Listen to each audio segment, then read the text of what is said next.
中印边界，尚未散去的硝烟味在提醒着所有人，这里刚刚进行了一场激烈的战争。作为胜利的一方，中国用自己的实力捍卫了领土的完整，而作为战争的失败方，也是战争的挑起者，印度也迎来了一场久久难以愈合的心理创伤。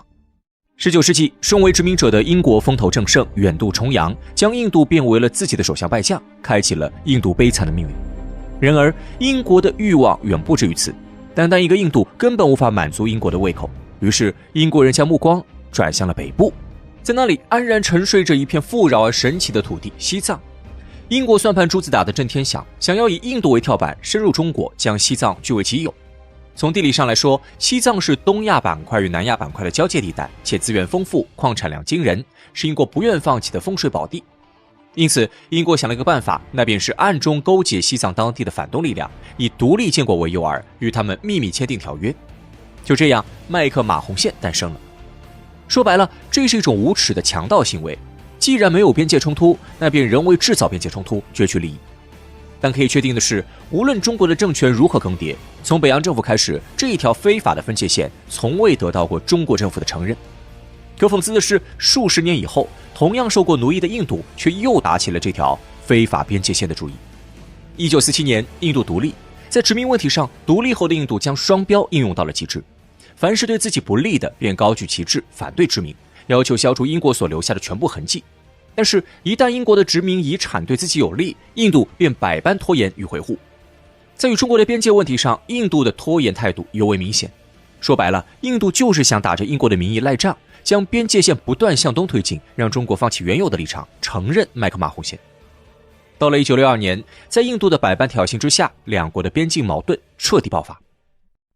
按理说，边界问题本是需要两国心平气和协商的大事，然而在面对中国时，尼赫鲁却显得相当自信，态度极其强硬。他甚至认为，即便在边界发动战争，中国也不会还手，还是会躺平认打。正因如此，1962年的边界冲突才来得如此迅猛。而尼赫鲁的自信来源于多个方面。一来，尼赫鲁看错了中国，他不仅低估了中国的作战实力，也对中国的战略方针产生了误解。尼赫鲁坚定地认为，中国的作战中心在东部，而非西部。自建国以来，中国东部的确面临着巨大的政治压力，前有国民党分裂国家，后有美国穷追不舍，步步紧逼。对于一个新生政权而言，这无异于是地狱开局。因此，尼赫鲁判断中国精力有限，无法事事兼顾，在具有重要战略意义的东部与暂时相安无事的西部中间，中国势必会选择东部。如此一来，印度便可以趁虚而入。可实际上，这道选择题本身就是错误的。主权没有轻重缓急，但凡涉及原则问题，中国寸土不让。二来，尼赫鲁实际上也不了解印度，他自信地指出，印度占据着天时地利人和的三重优势。在地理上，西南边境交通不便，远离北京。倘若中国政府想要与印度展开较量，势必费时费力，需要付出惨痛的代价。尽管印度面临着同样的窘境，可在尼赫鲁心中，印度军队的实力要远强于中国军队。原因很简单，这支印度边境军也是殖民时代的产物，曾接受过英国专业军队体系的训练，甚至曾是二战中的主力部队，就连在规模上也是印度军队略胜一筹。更重要的是，印度自以为已经是南亚的老大，可以在国际上搅动风云，孤立中国。在尼赫鲁的想象中，印度是不结盟运动的主要发起者，在第三世界国家里声望很高，足以煽动情绪，让不明真相的围观者替印度造势。不仅如此，美苏两个超级大国的态度也显得尤为关键。冷战背景下，美苏作为世界两极，可谓是举足轻重。而令尼赫鲁欣喜的是，苏联和美国似乎谁都不待见中国。1959年，尼赫鲁小小试探了一番，主动挑起了边境的武装摩擦。但是苏联并未就事论事批评印度，反而怪起了中国。而美国向来与中国不对付，恨不得将中国的发展扼杀在摇篮里。因此，美国多次怂恿，暗中撺掇印度与中国作对，并且给印度画饼，提供了一部分军事援助。在多重因素的刺激下，印度彻底飘了，不断在边境挑衅中国。就这样，中国的对应自卫反击战吹响了冲锋的号角。然而，印度万万没有想到，这也是自己噩梦的开端。其实，中国在战争开始前温和的态度，给印度造成了很大的错觉。面对如此尖锐的领土问题，中国始终表现得极为克制。中国这么做有两重原因：一方面，中国不希望失去印度这个朋友。要知道，印度是第一个与我国建交的非社会主义国家，情谊难得。更重要的是，中国与印度存在着许多相似处，既同为历史悠久的古国，又是欣欣向荣的人口大国，曾有过辉煌的过往，也隐藏着深刻的伤口。更重要的是，中印两国都凭借着自己的力量重新站了起来，是同属第三世界的新生力量。因此，中国百般忍让，不愿意闹得太难看。另一方面，这也是毛主席的领袖智慧。毛主席深知，一旦中国还手，那事情的性质就会发生改变。印度会利用多次扰乱边境的行为，逼迫中国回应，从而扰乱视听，扭曲国际社会舆论。既然如此，倒不如先按兵不动，让世界看清楚到底谁才是挑事的一方。可见中国的忍让是谋定而后动的智慧，可在印度看来，这便成为了软弱的代名词。但是中国很快用实际行动给了印度一个响亮的耳光。1962年夏天，印度军队试图切断中国边防哨所的推路，为自己建立新的据点。消息传回北京，中国政府依旧沉住气，将绝不退让，避免流血8个大字铭刻心中。但是印度咄咄逼人，在10月再度发起进攻，入侵扯东地区，甚至打伤了33名中国军人，人员的受伤令事态瞬间升级。可面对中国的抗议，印度政府依旧态度嚣张，尼赫鲁充耳不闻，似乎打定主意撞无辜。在这种关键时刻，毛主席叹息，既然尼赫鲁认为这场仗非打不可，那中国唯有奉陪到底。尼赫鲁千算万算，着实是错算了中国军队的实力。很快，一场犹如秋风扫落叶般的胜利便席卷了边境。整场战争，中国竟然只花了短短1个月时间，伤亡人数控制在了2500人以下。可是印度的日子便没有那么好过，印度的军队几乎全军覆没，伤亡人数将近9000人。中国军队甚至缴获了各类军用物资，从火炮到飞机，由坦克到汽车，数不尽的枪支弹药，彰显着印度的失败。因此，用暴打2字来概括，着实恰当。然而，更令印度面上无光的是，中国军队放弃了乘胜追击的机会，放了印度一马，选择了主动撤军。中国用实际行动明明白白地告诉全世界，中国不愿意制造武装冲突，但中国有能力打，有能力维护自己的领土完整。而这一场仗也直接给印度打出了心理阴影。从政治上来说，作为战争的发起者，战争的失败令尼赫鲁的政治生涯产生了巨大的危机。2年后，尼赫鲁便去世了，而这场不光彩的武装冲突也给他的履历画上了不圆满的句号。尼赫鲁的教训摆在眼前，令印度的政客们战战兢兢。此后，冲突失利的阴霾持续蔓延。在边境问题上，印度终于有所收敛，在将近30年的时间里，不敢侵犯中国边界。过去，印度受前进政策影响，总是致力于渗透西藏，时不时挑起小的冲突，令中国不堪其扰。但经此一役，印度终于意识到了中国真正的实力，不敢再真正冒犯中国。甚至这场战争还促进了中国武器装备的升级，全面加强了中国的军事实力，更令印度胆寒。在国际交往中，印度也摆清了自己位置，幻梦破碎。中国在印度最得意洋洋的时候，以4两拨千斤的能量轻松压制印度。这种心理阴影，印度恐怕需要漫长的时间来修复。可以肯定的是，中国在领土问题上绝不退让。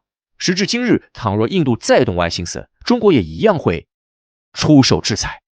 2023年5月20号，蒙古国国家应急管理局表示，国内肯特省出现特大沙尘暴，已经造成120人失踪，其中104人通过各种方式寻到踪迹，另有16人永远消失在漫天飞沙中。蒙古沙尘暴由来已久，不但影响本国的空气环境，甚至我国北方42%的沙尘正是拜蒙古国所赐。据2017年统计，蒙古国已经有76%到78%的土地荒漠化，国家正在被大自然吞没。蒙古国的荒漠化为何如此严重？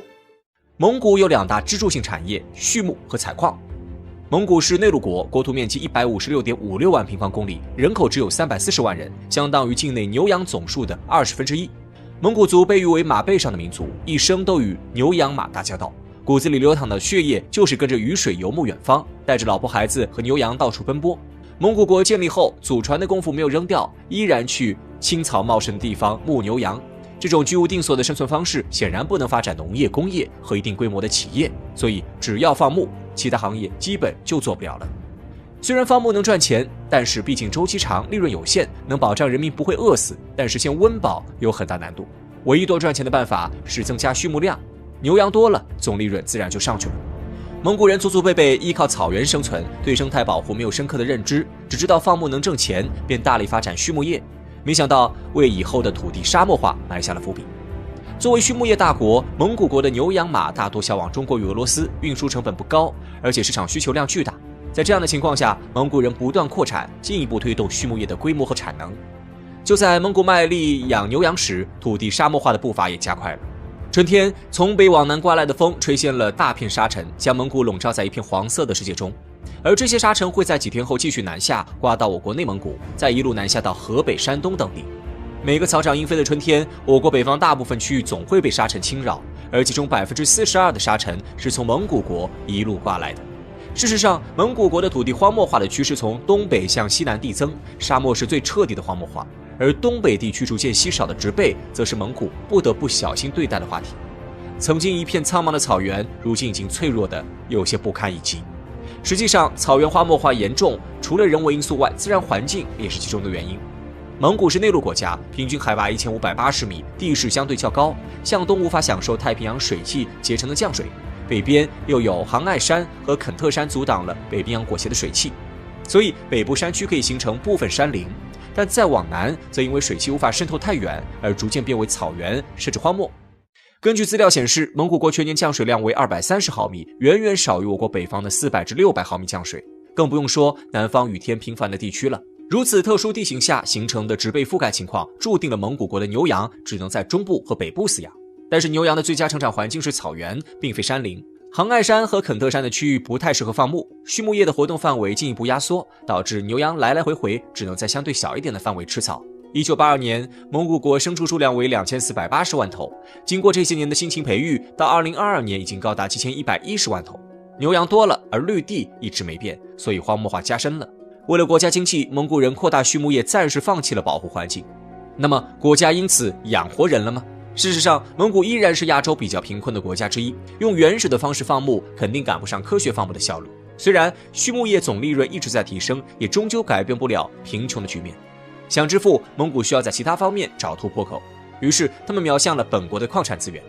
和畜牧业相比，矿产绝对是蒙古国正国级别的产业。根据蒙古国海关总署资料，2023年1季度，蒙古出口总额达32亿美元，矿产品占出口总额的84%。也就是说，矿产是蒙古经济的命脉。蒙古的矿产资源非常丰富，且早在1945年便在欧洲国家的援助下进行开采。那时候二战刚结束，不管欧洲还是蒙古，在矿产开采方面的力度并不大，所以开采进度也比较缓慢。随着时间的推移，与蒙古关系密切的苏联也派专业人员到蒙古勘测矿产。在多方努力下，一座座储量惊人的矿藏陆续出现，为改变蒙古经济做出了重要贡献。直到这时，蒙古国意识到地下埋藏着多么惊人的宝藏，他们没有先进的技术，于是颁布了矿产资源法和外国投资法，通过层层优惠政策招揽有开发能力的外国企业入驻。就这样，包括澳大利亚、加拿大、美国、英国、巴西、俄罗斯、韩国等诸多国家开始不断探索蒙古的土地，试图找到更多的矿产资源。于是，曾经绿色的草原不见了，取而代之的是堆满了矿石的小土坡。一串串蓝色的家产款卡车排着长队，等待挖掘机将它们空荡荡的后斗装满，然后一溜烟奔向加工厂。后来，苏联解体，失去靠山后，蒙古忽然失去了安全感。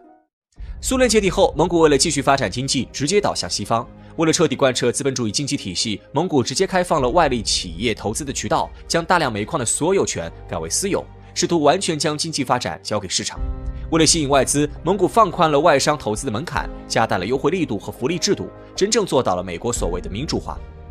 在相当长的一段时间里，蒙古的采矿业达到了前所未有的高度，操着各地口音的人汇聚于蒙古首都乌兰巴托，在西式快餐店里谈论着矿场上的事情。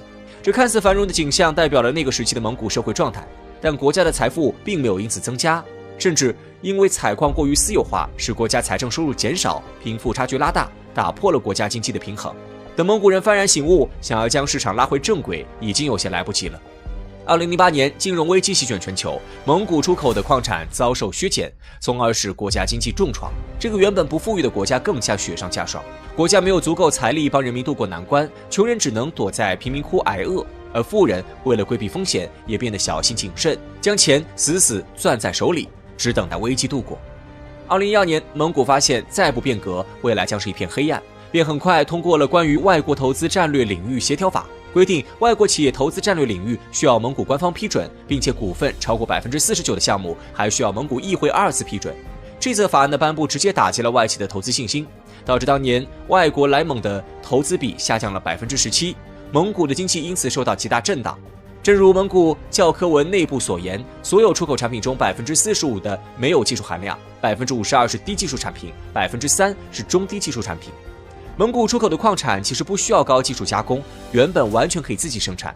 正是过于依赖外资的力量，致使外资一停止投资，蒙古的经济即刻受到影响。自法令颁布以来，外资在蒙古的投资比重连续5年下跌，到了2016年直接崩盘，国家负债200亿美元。眼看国家接近破产，蒙古人只能变卖家里的牛羊和仅存的一点首饰缓解危机。这时的蒙古可能会想到当初做的种种决策有多愚蠢。不过也正是在这一年，中国在蒙古城建了一条高速公路，拉近了两国的关系。俗话说，要想富先修路。这条关于一带一路的经济大道让大量产品途经蒙古，在一定程度上为蒙古的交通产业带来了一定收益。另外，贸易之路的开启增强了商品之间的流通，也为蒙古展示了一条新的经济形势。这条高速公路自2016年成建，在2019年全面通车，是蒙古唯一一条高速公路。该公路建成后，以网络视频形式与世界人民见面，曾一度成为热门话题，也有网友称它为最美公路。除了帮助蒙古建路外，中国也不断将治理内蒙土地荒漠化的经验传授给蒙古，使其不断改善国内土地荒漠化的情况。2022年，中蒙签署荒漠化治理双边合作文件，携手治理土地荒漠化。此外，中国也在2022年11月办理关于土地退化与荒漠化防治的技术培训班，以线上视频的形式传授防治经验。今年5月，中蒙双方就设立荒漠化防治合作中心又达成共识。假以时日，在中国的多方面帮助下，蒙古一定会治理好土地荒漠化，恢复生态平衡，再现辽阔的草原风光。